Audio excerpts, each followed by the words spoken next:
All right. Hey, we're working and we have a microphone. Nice. All right. Let me get this up on Instagram. And then we'll get the ball rolling here in quite the second. So good to see everyone here on YouTube. Good to see everyone here on IG. Happy Friday. Glad to have you here again, another Friday. Gotta fix my hat. I'm gonna have to get like all the other YouTubers that do this stuff. Am I a YouTuber now? I don't know. Where they have like the accent light in the back. You'll notice like it's the same setup on all those videos, right? They got like one accent light in the back and it's generally like much darker. I'm just kind of against the window, so I have natural light coming in, which is nice. At night, it's a little bit darker, but you get away with what you can during the day. Some housekeeping. Hello, everyone coming in on IG. Happy Friday. Good to see you guys. Always a pleasure hanging out. Today, due to popular demand on Instagram, we're going to be talking about liver health, which is one of my favorite things to cover. If you check out my story on Instagram, I have a bunch of liver stuff in there. Just some housekeeping quickly. Let me put this on IG here. Join the healing inside and out members.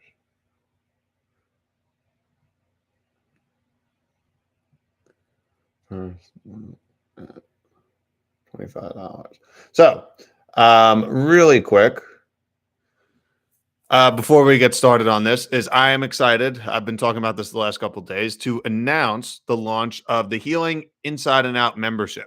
So, the goal of this is essentially to make it a library over time, and it's going to take a little bit of time to get everything up there, which is why for the first month, I'm offering it if you decide to join between now and the end of Monday, March 27th, which is actually my birthday, you will get your first month for $25. And the goal of it is to make it a resource library that you can come back to where we're going to cover, topics that we do on a weekly basis, certain health challenges or maybe certain body functions, similar to what we do with this, but definitely more in depth and maybe talk a little bit more about specific solutions. We could actually talk face to face versus me talking to kind of text. Aries, yes, I am an Aries. That's what I fall under. So it's going to be really excited. I'm really proud of it. I already put up a 90-day transformation, which is something that it's kind of like a skeleton of what I've been doing with a bunch of new folks that I've been working with. It includes like some superfoods, some stuff to really get detox going, address some certain things like heavy metals. It's been really effective, and it's something it's a challenge that you can start day one, and it's something I'm going to talk about on Tuesday when we do our first live Q&A session. So it's going to be really exciting. I can't wait to kind of chat and meet and talk with all of you there. Obviously, the topics we're going to cover are going to be dictated by you. So, where we go, what are the topics we hit, what are the things we cover. They're all going to be kind of based on you. So, where you sign up, you could go to the link in my bio. I believe it's the first one on top. It'll take you to the page. You could get your first month for 25. After that, it's going to be $35 a month. It's basically $1 a day, and you're going to have access to a ton of different material, a bunch of discounts for different things that there are affiliates for, and then also access to different like superfoods and products, and more importantly, my protocols. So that seemed to be another thing. So when I did another Instagram story about that, what are the things that you're most excited about? It was the protocols. So I'm slowly uploading them. I kind of have to write them out. That's kind of the thing. And I'm trying to make them as short as possible. So I uploaded the digestion one. I'm working on the candida yeast or microbial imbalance one. There's going to be a few. So really looking forward to it. I already have, a few you guys signed up, and it's much appreciated. And I just can't wait to actually like talk with you guys. So without further ado, let's get into liver by popular demand. So I think a good place to start with the liver is we have to kind of understand what it is. So with it, the liver, it has four primary functions. Like at the end of the day, it it's responsible for storage and then distribution. It's responsible for converting or synthesizing needed materials.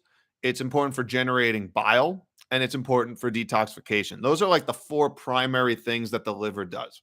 Now, if we look at it, the liver, it's located on the right side of the abdomen, the upper abdomen. It's basically like right behind your lower rib cage. And it's also the largest internal organ we have in our body, and for good reason, because everything has to get detoxified, essentially through the liver before it gets, um, distributed out either through bile, and that's how things are going to be excreted via stool, or through urine, or excreted through the skin. So it's to put toxins in a form that we can eliminate them effectively. And what happens is if the liver gets backed up, we could potentially lead to some symptoms. Some those toxins are going to come out somewhere, whether it's in the form of other symptoms. And for many folks, it comes out as skin issues, skin breakouts. So that can be something. It could be a whole host of other things. It could lead to toxicity to other organs, or what's worse, if our drainage pathways are not open, if we're not eliminating on a regular basis, if our urine is not working the way it should, if we're not having, if we're not eliminating toxins as effectively as we can that way, if we're not having 2 to 3 bowel movements every single day, all these things are going to put an extra burden on the liver. Why? Because if these toxins are not excreted, then they're going to end up back in the blood supply. So remember, like the gut, which is where these toxins are going to be eliminated, if they're not eliminated in a certain amount of time, they're going to be reabsorbed, and then the liver is going to have to basically do double duty. It's going to have to detoxify something it already um, kind of detoxified. So it's gonna have to do the work again, which is pretty crazy. So let's talk a little bit about the four major responsibilities. And again, just to go over it again, we're talking about storage and distribution of materials, converting and synthesizing new materials, generating bile, and detox. Those are the four things. So the first one, storage and distribution. So the liver is responsible for storing different types of amino acids, and this could be from digestion, and it then reconstructs them into body proteins. This is what becomes, I think, really confusing for folks when it comes to diet. And we live, at least here in America, in a place where we are obsessed with like high protein diets all the time, and more protein. What we realize is this actually taxes the kidneys, and this has been well known for a very long time. So necessarily including more protein is not a good idea. Now obviously if you're not having enough, but I find that's almost very rare. That's very rarely the case. Now, if you have issues with, say, like low blood protein, whether it's low albumin or globulins or total protein, or there's issues with iron deficiency, I find honestly that those are usually gut issues. So you're having issues breaking down the proteins into the amino acids. So proteins cannot be absorbed as full proteins. This is why whole collagen has to be broken down into the 3 amino acids before it's absorbed. And then you don't necessarily know if those amino acids are going to be used specifically to make collagen. You do not know that. So it's literally like a Lego building. So if you have a Lego building and you have to get them through, say, like a mesh net, these Legos, you have to take the Legos apart one at a time. Those are the amino acids. They have to go through the barrier. And then on the other side, in this case, the liver, they're then reassembled into proteins. So a lot of times what's happening is it is a gut issue. We're not the ability to absorb the amino acids or the ability to break down the protein so that it can be absorbed is inhibited. That is over 90% of the time what the problem is. It is not a protein intake problem. So That's like one of the biggest misconceptions I see even in the alternative health space is so many folks are going like, oh, more protein as if there's no negative downsides to it. There are. It, if there is too much protein, it's going to lead to a higher acidic environment that taxes the kidneys. We know excessive protein diets directly damage the kidneys because they're responsible for helping alkalize the body, getting rid of certain, acids for sure. And what are proteins ultimately then amino acids, not that we don't have zero, we just need to have a balance. And that's the important part. It's balance. So perspective. Humans in general are not a high protein species, just out there.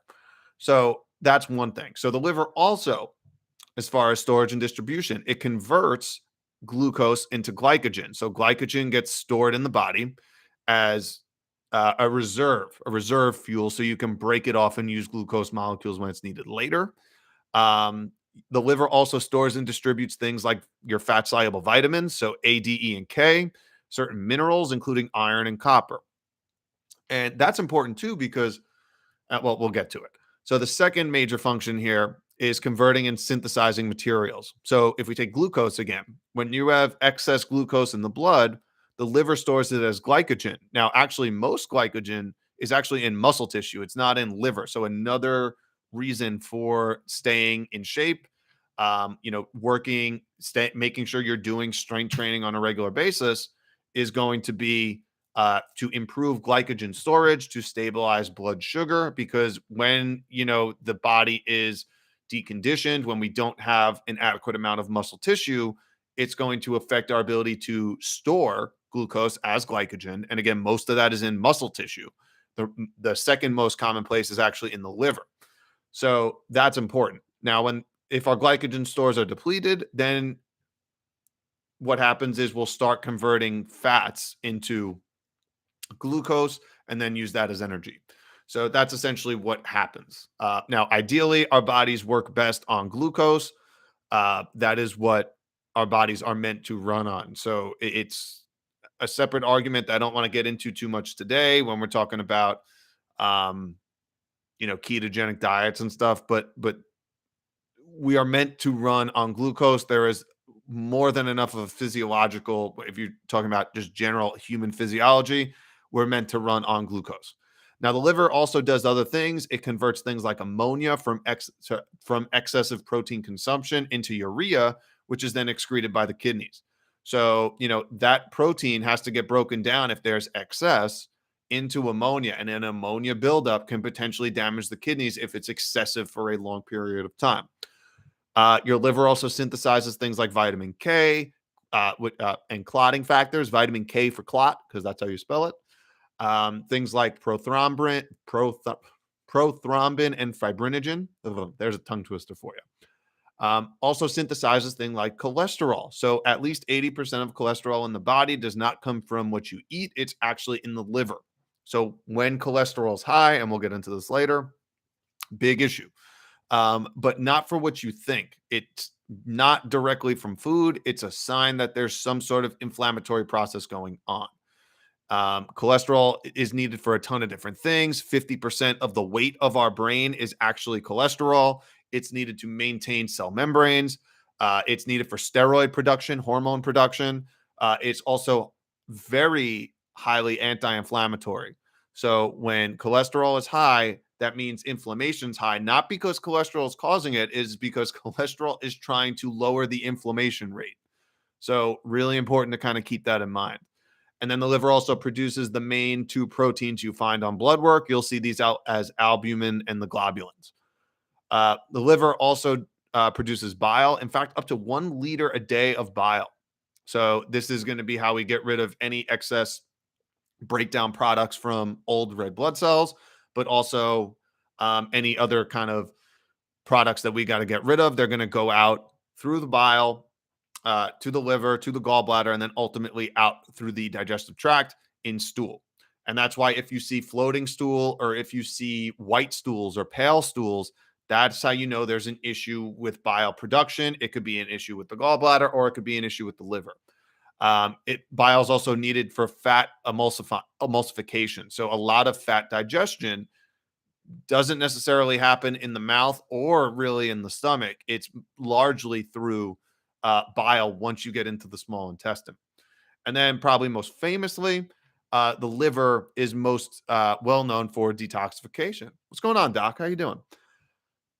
So, the main type of cells in the liver, they're called Kupffer cells. They digest bacteria, viruses, other pathogens, whether they're in the blood or they're in the lymphatic system. That's where most of our immune system is, and most of that is located around our gut lining.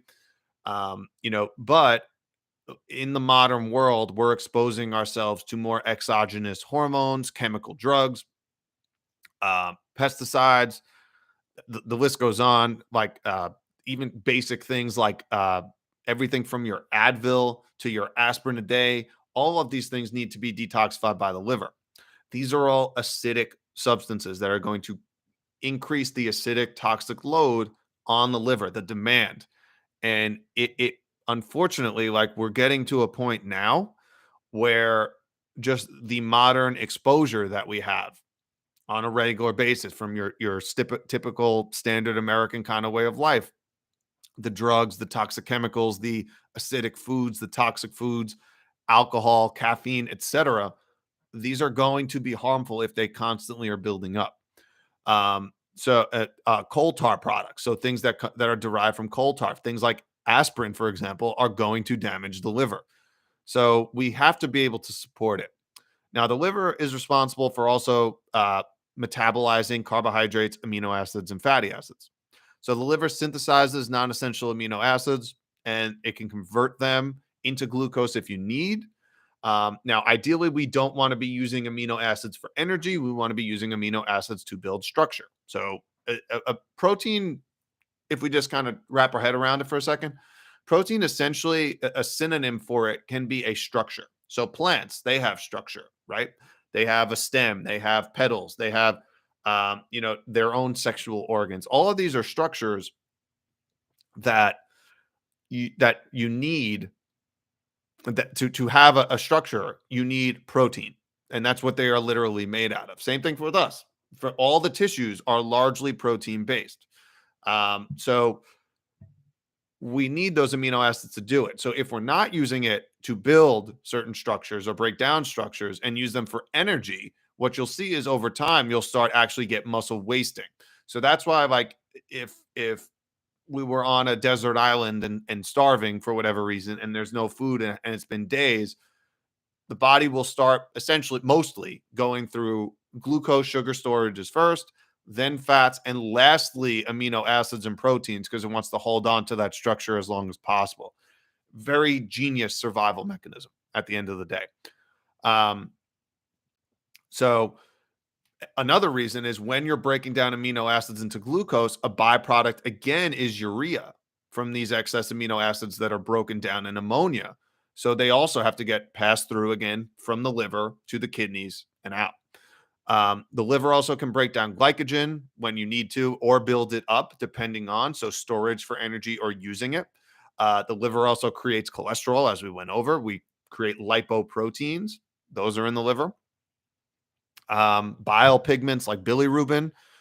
These are formed from hemoglobin of old red blood cells. So when red blood cells are broken down, usually in the spleen, so these remnants have to get discarded somewhere. They get shunted to the liver. A lot of that, the bile pigments from bilirubin, those go out for there.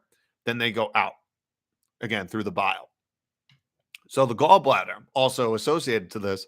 So it's a little pear-shaped sac. It kind of sits almost like under towards the back side of the liver, and they're attached. So there's a cystic duct that combines the common hepatic duct, and they empty into the small intestine. So you have the liver here, the gallbladder here. They connect, and then they dump into the small intestine.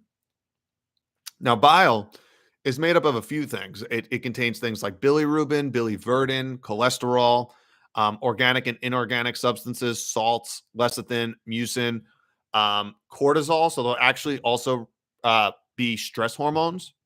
So actually, if you were to find like If you were ever to do like a human dissection in a lab or something, and you can find a gallstone, you will see like if you cut it open, a lot, almost like half of it will be hormones and cortisol and stuff like that. So if you think about that for a second, which is really fascinating and wild, um, when you cut that open, it will all those hormones need to be detoxified. They could potentially cause stones. So think about it. If there's stress, oh, thank you guys, I appreciate it. So if there are stones, again have they're largely cholesterol cortisol based. So if there is a physical, chemical, emotional stress, that's going to put stress on the adrenals. They're going to create more cortisol, but you have to recycle that at some point, and you have to get rid of any excess waste products. And what do cells do at the end of the day other than use material? But then they have byproducts you have to get rid of. Same thing for any process. You have things you need and then things you have to get rid of. That's the primary function of the lymphatic system, which is a story for another day. So as far as we're going, those are the main things we have to talk about as far as function when we're talking about the liver. So I hope that kind of makes sense. And then we got to kind of get into some of the other stuff. So again, we're filtering and processing blood.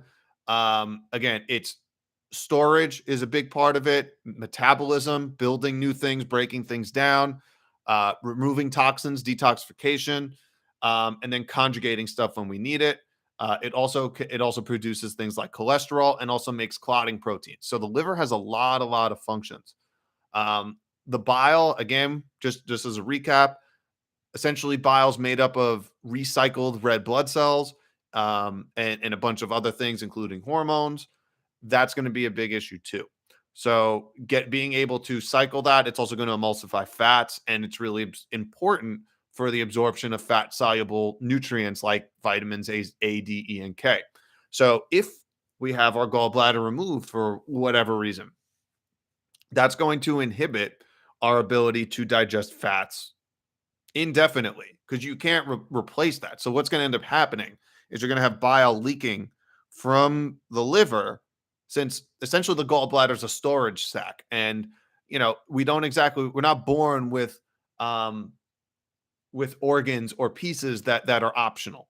We're just not, as much as some folks might want to think that. When we're talking about, if the appendix is inflamed, if there are gallstones, we need to understand why and not just start cutting these things out. Because did you know the appendix is actually lymphatic tissue? It's lymphoid tissue.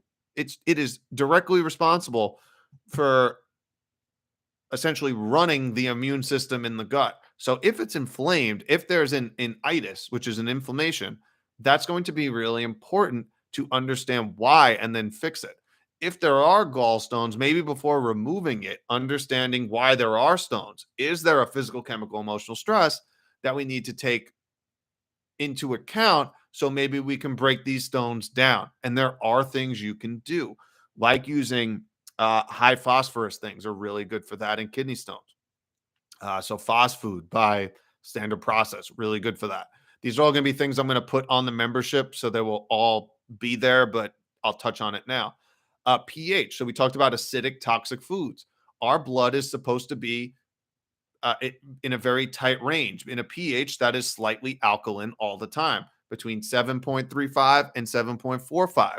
You get up to 7.8, you're dead. You get down to 6.8, you're dead. So it's a very tight range that this is held in, and the health of the blood is really important, and the liver is really important for helping build strong, clean blood.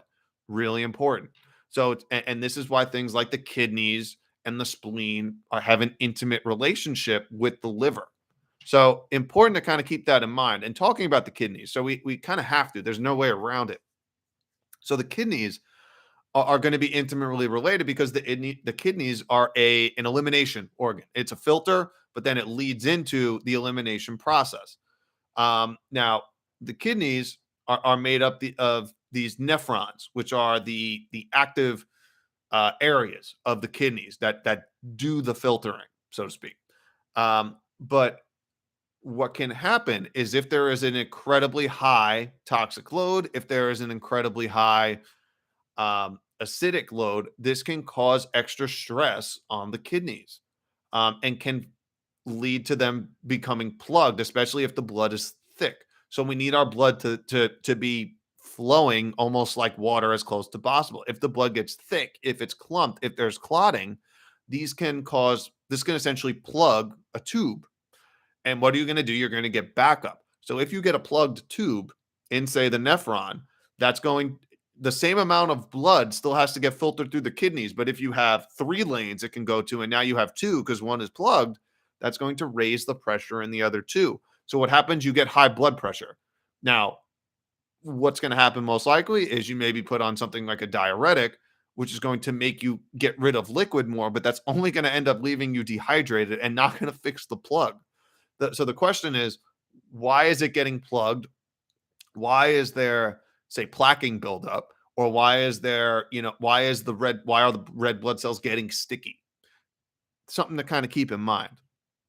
So, and also one of the reasons, this is also why, when there is, say, high blood sugar, for example, and high insulin, this is an irregular, and it's essentially a poisoning. I think. I think when you're talking about things like high fructose corn syrup and all this, and we'll get into this in a little bit, it's essentially poisoning the blood, causing it to get sticky, in my opinion.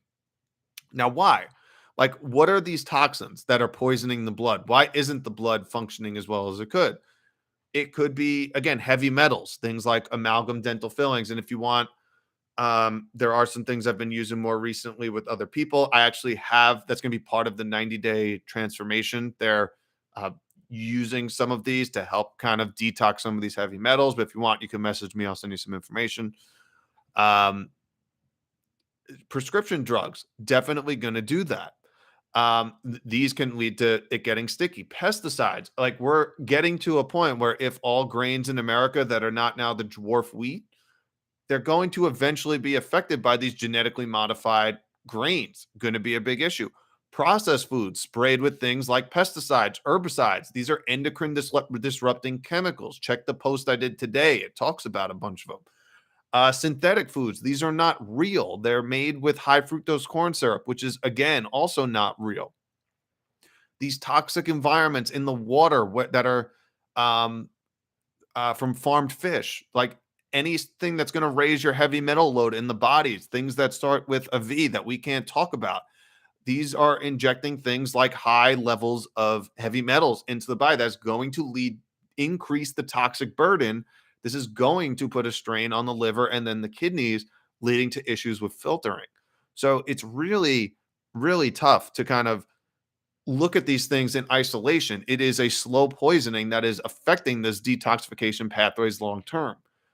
And we already know, like at this point, you know, we're expected 1 in 3 Americans are going to end up developing things like diabetes. 95%, or at least 95%, are type 2, which is 100% reversible. Type 1 is essentially an autoimmune issue, which is a gut issue, which takes a lot more work, but it can be something that's manageable. And then you have type 3, which is basically Alzheimer's disease, which is kind of wild because we're seeing how this poisoning is now affecting the brain. And we know Alzheimer's starts developing roughly 30 years before you start having symptoms. So if I want to have, a relatively clean brain in my 60s, my 31st birthday is on Monday. So literally, quite literally, what I'm doing today is going to affect my brain in 30 years. So if we start like getting in that mindset a little bit of like those little choices that we make today can lead to bigger and better changes. Like they are going to add up, and it doesn't need to be perfect. I am by no means doing everything perfect all the time. But it's a question of like just getting as consistent as you can and slowly adding and adapting over time. And if you can get to a point where you're okay with that and you're okay with failing and you're okay with making the changes and really going into it, these are things that any human being can accomplish because the human body is literally designed to live here and adapt and survive and thrive on Earth. Believe it or not, this is where we're supposed to be at this time in this life. So take it for what you will. We already know like 1 in 10 Americans have some form of liver disease. Liver cancer deaths around the world are about 3/4 of a million.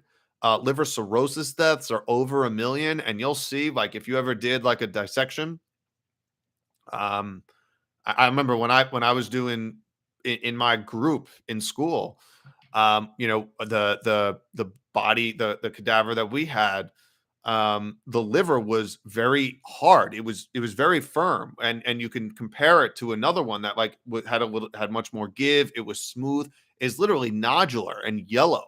These things actually change. It's wild on how much like it can change. High fructose corn syrup. Now this is a difference from fructose, and I'll get into that in a second. I did have some notes on it, so I want to bring that up.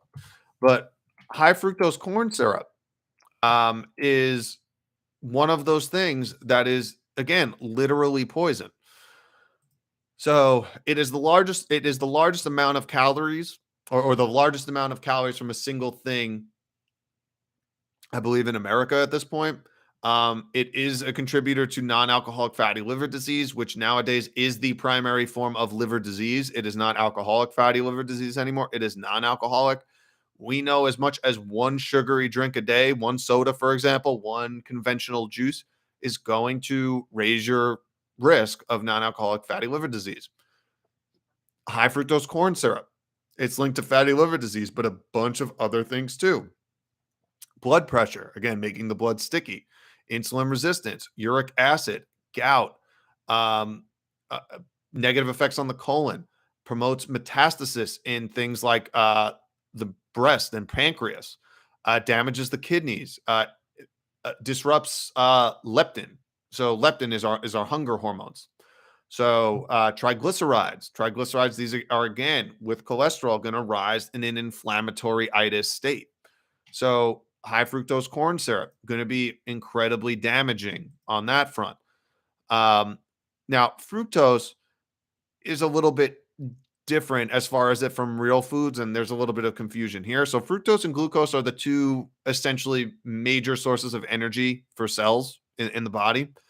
Now these sugars are simple sugars, i.e. they're one carbon ring, and they're essential for optimal health. Like I said, glucose, the brain is a glucose hog. It runs best on glucose.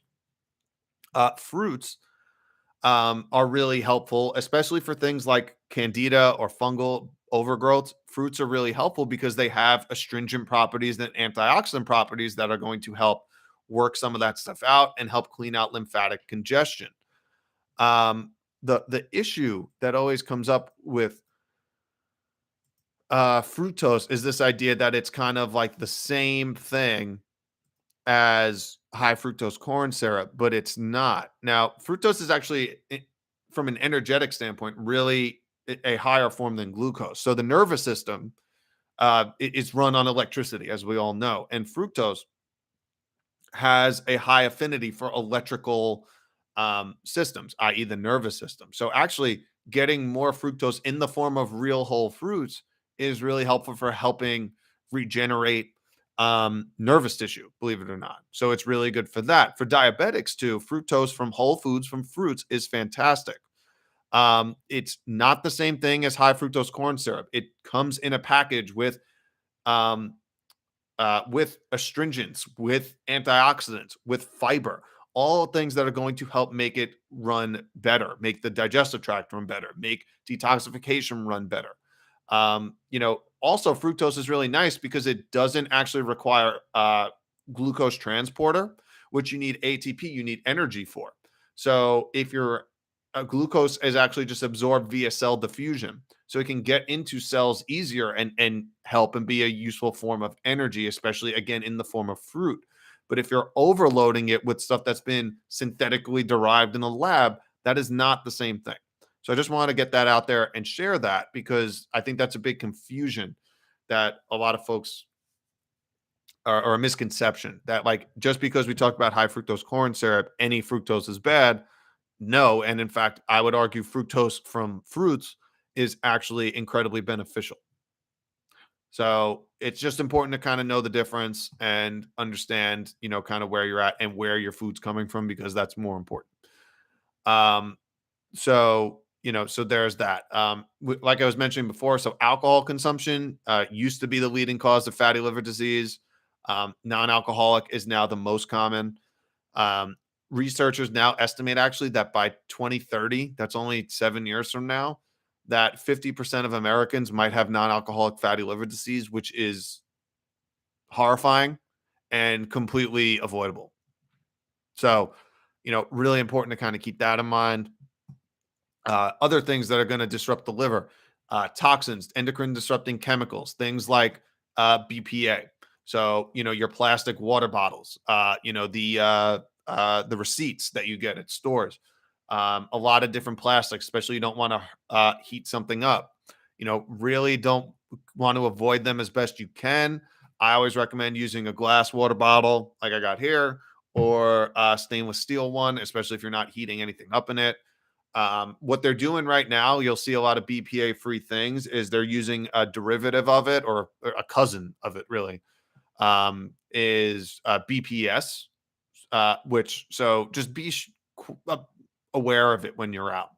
Tylenol. So, Tylenol, it is 1 in 3 Americans take acetaminophen, which is Tylenol. Um, or the most popular form of it, I guess, is Tylenol. So, over 20 billion doses a year. Interestingly enough, 56,000 people end up in the emergency room every year from Tylenol, which is wild. Acetaminophen is the leading cause of liver failure, acute liver failure, yet somehow we don't talk about this all the time. Kidney disease. So, what is this doing to Americans? We have roughly 100,000 people with kidney failure or that are diagnosed with it. Kidney failure is the final stage of chronic kidney disease. We know diabetes is the primary cause of it. And again, with a blood poisoning, thick blood, it's going to affect the kidney's ability to filter. Um, it we know, so we're talking about two things that are completely and utterly reversible. So, things like if we can get the toxins out of the blood, understand those physical, we're talking a lot about the chemical stresses today, the endocrine disrupting chemicals, the toxic food, the injectables, all that stuff. These things are physical, heavy metals, all of these things are going to put a burden on the body. So it's important to kind of keep that in mind, when we're going through this. Um, you know, so what are the drugs that you're usually going to be taking? Statins might be used to help with some of this, but what happens with that? It decreases heart function. It can increase the extent of plaques.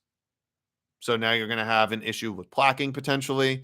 All of these things are going to be issues. So other cholesterol lowering meds like statins increase, like they have other risks that outweigh their benefits. And if we're going to get to the root cause, we can make a real difference. So it's about, again, understanding those physical, chemical, and emotional stressors, right? We talked about the chemical, but like if there is hypertension or high blood pressure, are you stressed out all the time? Are you drinking like a ton of coffee? Is there some other, either generational trauma that needs to be like a work through, or is there, some other underlying suppressed emotions that need to be worked out? You can use things like NET or the emotion code or meditation or deep breaths or just talking with someone. Whatever it is, whatever that thing is that works for you, there's tons of these that can be really helpful. We have to make sure our detoxification pathways are open. And we got four of them. We got pee, we got and we got breathing. So every breath you take, every breath you take is going to be a way that we can expel toxins. And this is why I talk so much about breathing all the time. Is so many folks, once you realize it, have trouble breathing, either just through the chest or just through their mouth. And then you see things like fungal yeast issues or bacterial issues, and all these things become issues. Bowel movements, fiber, really important. This is why getting more whole plant foods is super helpful. If you can juice apples, really helpful for cleansing the blood and getting the kidneys going. Perspiration, super easy. Sauna, sweat. These are things that we have to be doing all the time. This stuff is simple. It's just a question of getting consistent with it and making sure these pathways are open before we go to the next step here. So, really important with that. Zeolites are something that I found have been really helpful. And again, you could message me about it if you want. I could send you some information or whatever if that's something you're interested in. But uh, decreasing the load. So omega-3 rich foods. So I like things like hemp seeds, really good. Flax and chia can be great in things like smoothies. Other anti-inflammatories, things like ginger is really good. Turmeric, this is something that you can cook with on a regular basis. Cinnamon, fantastic for stuff like this. You can even go like the herb route with things like white willow that are great for pain, anti-inflammatories. Chlorella, spirulina, cilantro, all of these things, greens, sprouts especially, really great for pulling out heavy metals. You know, really helpful for that. Vitamin D, it's a beautiful day outside, even here in New York. Like going outside if you can is going to be really helpful. So this is why like it's all about getting back to the basics, and it's kind of the pillars that I like talking about, because it's honestly the stuff that's most important. It's about whoops, it's about having a purpose and intention, understanding that there's something bigger than you out there, that we're not just randomly here. We're designed to be here, and we all have a mission in this life that we are supposed to get out there. And it's very hard to complete that mission if we do not have our health. Breathing is really important. Real nourishment from food, clean water, sunlight, community. All of these things are the fundamental basics of health. And if we do not have that, it's going to be really hard to have a regulated, ideally functioning nervous system. And when that's off, it's going to affect literally everything else downstream. That's what I got for the liver in 42 minutes. So I hope that makes sense. And I hope that covers the basics of liver health. Now, obviously, we're going to be diving a lot deeper into this um, in the membership. I'll have, liver protocols and stuff as far as things that I like doing, things that help build the blood, kidney, lymphatic support, et cetera, et cetera. All that stuff's going to be there. I do have a health questionnaire that's in the membership, which is really useful. It's actually something that I've been using for a while with all my patients, and it's been fantastic because what you can do is you can ID the areas that may or may not be having the biggest issues, and then my goal is over these first month or two is to get all of the protocols up that I like going to, or at least the products I like going to for each of those things. So for each of those categories, there's like 30 different categories on the intake, or on the not on the intake, on the questionnaire. And then we're going to go through the big ones as far as, okay, which of these systems need support? How do we go about it? Et cetera, et cetera. So, and obviously the liver is going to be one of the first ones I do. I'm starting with the gut stuff, digestion, fungal yeast type stuff. Liver is probably the next thing I'm going to do because I think that's the basis. And then lymphatic is probably going to be the first few. And then we could talk about like sleep and stuff and all that. But, first lecture or first Q&A type thing is going to be next Tuesday at 6:30. I hope to see you guys there. If you're interested in even joining the membership for a month, maybe you'll get something out of it. Um, it's going to be $25 from now until Monday. After that, it's going to be just over $1 a day, $35 a month. You'll get to interact with me. I'll be able to answer your questions. We'll have lives where I'm not just talking. We can actually have a conversation. Like the Q&As I do here on IG. It's going to be similar, except for the fact that I can actually talk about the answers. So I can give you much more information than, a couple sentences on Instagram that I type. I know that's very popular, but it's doesn't get to the root, to the why, and connecting this stuff. And if you don't connect it, it's going to be really tough. If you want an eye analysis, you absolutely can get one. I just saw some of these. Is the Canadian pricing? It's just in US dollars. So I don't know what the conversion is off the top of my head. This stuff changes every day. The US dollar seems to be getting cheaper and cheaper. So might even be a good deal for you. Who knows? Um, Anyway, that's what I got for that. Thank you for tuning in here on YouTube. I'm gonna stick around for a second so I can kind of show you guys what it looks like on Instagram quick. But thank you for tuning in. Have a lovely weekend, and I'll see you next Friday. Have a good one. Okay. So